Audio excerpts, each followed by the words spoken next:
বিসমিল্লাহির রহমানির রহিম। উপস্থিত সুধী, আসসালামু আলাইকুম। আমি বিডি 462536 সার্জেন্ট মেজবাউদ্দিন সরবরাহ সহকারী। আমি গত 26 ফেব্রুয়ারি 1992 ইংরেজি হতে 5 মে 2005 ইংরেজি পর্যন্ত 13 বছর 3 মাস বাংলাদেশ বিমান বাহিনীতে অত্যন্ত সৎ ও নিষ্ঠার সহিত চাকুরি করি।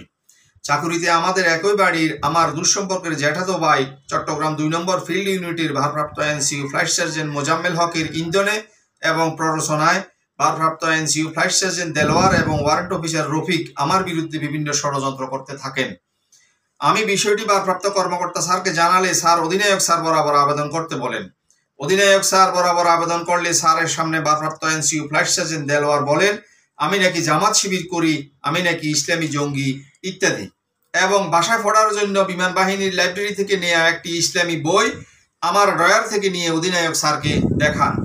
ফ্লাইট সার্জেন্ট মোজাম্মেল বলেন আমি নাকি এলাকায় নিজেকে উইং কমান্ডার পরিচয় দিই, বাজারে অবসরপ্রাপ্ত হাবিলদারকে দেখে সালাম দিইনি, আমাকে বাঁচাতে গিয়ে যে লিস্ট ছিঁড়েছেন সে লিস্টে আরো অনেক অপরাধীর নাম ছিল ইত্যাদি। ওয়ারেন্ট অফিসার রফিক সাহেবও আমার বিরুদ্ধে বিভিন্ন মিথ্যা এবং ষড়যন্ত্রমূলক কথা বলেন।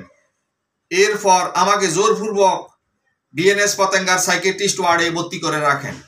ডাক্তার তাদেরকে হাসপাতালে ডেকে নিয়ে গেলে সেখানে আমার বিরুদ্ধে বিভিন্ন মিথ্যা কথা বলেন।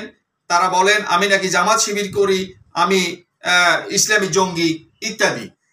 এরপর ডাক্তার আমার ব্যক্তিগত আলমারি লকারের তালা ভেঙে জিনিসপত্র তল্লাশি করার নির্দেশ দিলে তারা ঘাঁটি নিরাপত্তা কর্মকর্তা ফ্লাইট লেফটেন্যান্ট এনাম স্যারকে সহ নিয়ে আমার ব্যক্তিগত লকারের তালা ভেঙে জিনিসপত্র সব তছ নছ করে সেখানে একটি কোরআন শরীফের তাফসির ফান এবং একটি হোমিও ওষুধের খালি শিশি নিয়ে ডাক্তারকে দেখান। ডাক্তার স্যার সব বুঝতে পেরে আমি খুবই ভদ্র, নম্র, বৈশ্য, মিশুক এবং ফিট ফর সার্ভিস ইত্যাদি লিখে সার্টিফিকেট দিয়ে আমাকে ছেড়ে দেন। এর কয়েকদিন পর আমাকে ট্রেনিং উইংয়ে অ্যাডভান্স ট্রেনিং করার জন্য ডাকা হয়। ট্রেনিং উইং থেকে আমাকে একদিন ফিল্ড ইউনিটে ডাকা হলে সেখানে যাই। ফ্লাইট সার্জেন্ট মোজাম্মেল সহ আমাকে জিজ্ঞাসাবাদের পর রাত 10টায় চলে যেতে বললে গুটগুটে অন্ধকারের মধ্যে হঠাৎ 2টা ফায়ারের শব্দ করা হয়। ভয় দেখানোর জন্য ফাঁকা আওয়াজ বা না অন্য শব্দ আমি জানি না। পরদিন সকালে ট্রেনিং উইংয়ে একটি রুমে আমাকে ফিল্ড ইউনিটের অধিনায়ক স্যার ডাকেন এবং চট্টগ্রামে বদলি করতে চান। আমি ঢাকা বা যশোর চাকরি করতে চাই জানালে স্যার আমাকে সূরা কাফিরুন ও দোয়া কুনুত পড়তে বলেন।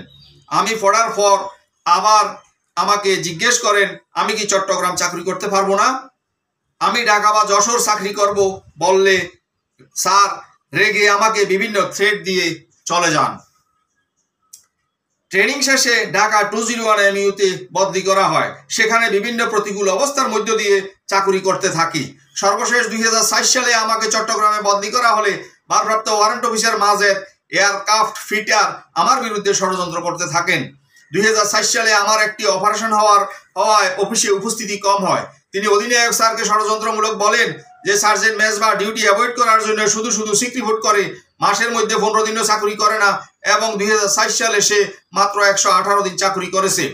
আমি লিখিতভাবে পুরো বছরের হিসাব স্যারদেরকে জানানোর পর ওয়ারেন্ট অফিসার মাজেদ আমার উপর আরো ক্ষিপ্ত হয়ে বিভিন্ন ষড়যন্ত্র করতে থাকেন।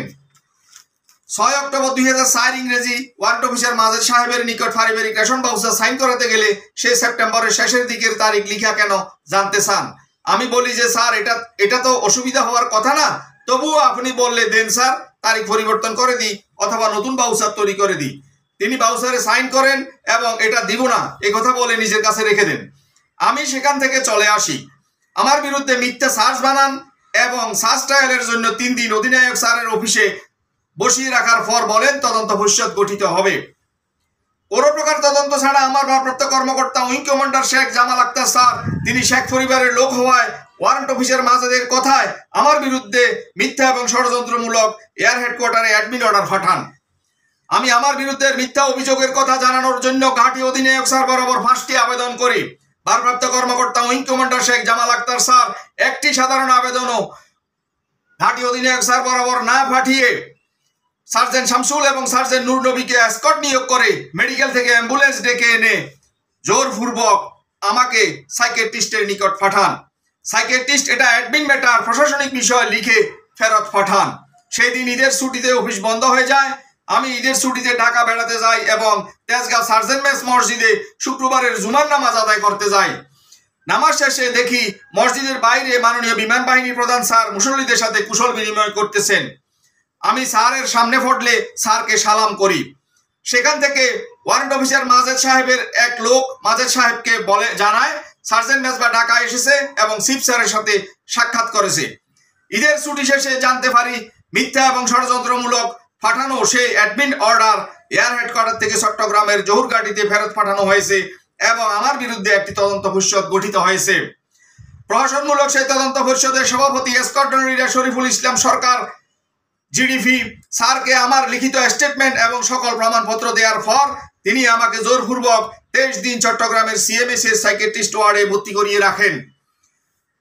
ডাক্তার আমি খুবই ভালো এবং ফিট ফর সার্ভিস সার্টিফিকেট দিয়ে ছেড়ে দেওয়ার পর বোর্ডের প্রেসিডেন্ট স্কোয়াড্রন লিডার শরীফ স্যার উনার নিজের লেখা একটি মিথ্যা ও ষড়যন্ত্রমূলক স্টেটমেন্ট দিয়ে সাইন করার জন্য জোর জবরদস্তি এবং অকথ্য ভাষায় গালিগালাজ করতে থাকেন। আমি উনার স্টেটমেন্টে সাইন না করলে উনি বলেন যা তোর কোনো স্টেটমেন্টে লাগবে না, তোর স্টেটমেন্ট ছাড়াই তোকে আমি চাকরি থেকে কিক আউট করব। এরপর তিনি আমার সকল প্রমাণপত্র ফটোকপি মেশিনে কালি দিয়ে কালো করে ফেলেন যাতে ফটো না যায় এবং মিথ্যা ও ষড়যন্ত্রমূলক আমাকে 60টি অভিযোগে অভিযুক্ত করে এয়ার হেডকোয়ার্টারে ফাইন্ডিংস পাঠান। সেই ফাইন্ডিংসের কপি আমার কাছে আছে। আমার বিরুদ্ধে মিথ্যা সেই 60টি অভিযোগ হলো মিসবিহেভ উইথ সিনিয়র, আমি নাকি ওয়ারেন্ট অফিসার মাজেদ সাহেবের সাথে খারাপ ব্যবহার করেছি। ইনসাবঅর্ডিনেশন উইথ সিনিয়র, আমি নাকি সিনিয়রের সাথে জুনিয়রের মতো ব্যবহার করেছি। ঈদের ছুটিতে আমি ঢাকা বেড়াতে গিয়েছি, আমি নাকি স্টেশন ত্যাগ করেছি। আমি কর্তৃপক্ষের অনুমতিক্রমে সপরিবারে বহির্বাস থাকতাম, আমাকে অফিস থেকে পাস দেয়া হয় নাই। আমি মাননীয় বিমান বাহিনী প্রধান স্যারের সামনে পড়ায় স্যারকে সালাম দিয়েছি, আমি নাকি চেইন অফ কমান্ড ভায়োলেট করেছি। মিথ্যায় 60টি অভিযোগে অভিযুক্ত করে 13 বছর 3 মাস চাকরি করার পর গত 5 মে 2005 ইংরেজি কোনো প্রকার কাগজপত্র ছাড়া টাকা পয়সা ছাড়া আমাকে ডিসচার্জ করা হয়। সেখানে লেখা হয় discharge from service as no longer required on disciplinary ground. এরপর মাননীয় বিমান বাহিনী প্রধান স্যার বরাবর বহু আবেদন করেছি এবং বহুবার আমি সকল প্রমাণপত্র পাঠিয়েছি। ঢাকার প্রেস ক্লাবে সপরিবারে সংবাদ সম্মেলন করেছি। মহামান্য রাষ্ট্রপতি স্যার প্রয়োজনীয় ও কার্যকর ব্যবস্থা গ্রহণ করার জন্য নির্দেশক্রমে মাননীয় প্রতিরক্ষা সচিব স্যার ও বিমান বাহিনী প্রধান স্যার বরাবর চিঠি দেন। এতে কোনো রেজাল্ট না হওয়ায় 17 সালে আমি হাইকোর্টে রিট করি। আমার রিট নম্বর হলো 17279/2017। হাইকোর্ট থেকে এয়ার হেডকোয়ার্টারে রুল নিশি জারি করা হয়। সেখানে বলা হয় সার্জেন্ট মেজবাকে কেন চাকরিতে পুনর্বহাল করা হবে না তা 6 সপ্তাহের মধ্যে অত্র আদালতকে জানানো হোক অথবা 3 ওয়ার্কিং ডে এর মধ্যে তাকে পুনর্বহালের বিষয়ে চিঠি দিয়ে জানানো হোক। এখনো পর্যন্ত কোনো রেজাল্ট না হওয়ায় আমি 3টি সন্তান ও পরিবার নিয়ে অত্যন্ত মানবেতরভাবে এবং অসম্মানের সাথে জীবনযাপন করতেছি। সংবিধানের 3য় ভাগের মৌলিক অধিকার অধ্যায়ের 45 নম্বর অনুচ্ছেদে সামরিক লোকদের মামলা করার ক্ষেত্রে প্রতিবন্ধকতা থাকায় আইনজীবীরা কম এগিয়ে আসতে চান। মামলায় জিতে চাকরিতে পুনর্বহাল হওয়ার মতো আর্থিক সচ্ছলতাও একজন সার্জেন্টের থাকে না।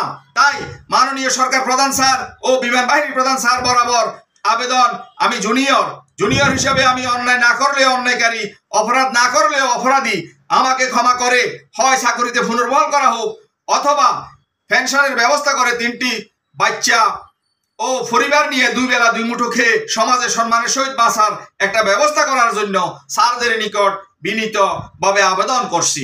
ধন্যবাদ স্যার। আসসালামু আলাইকুম।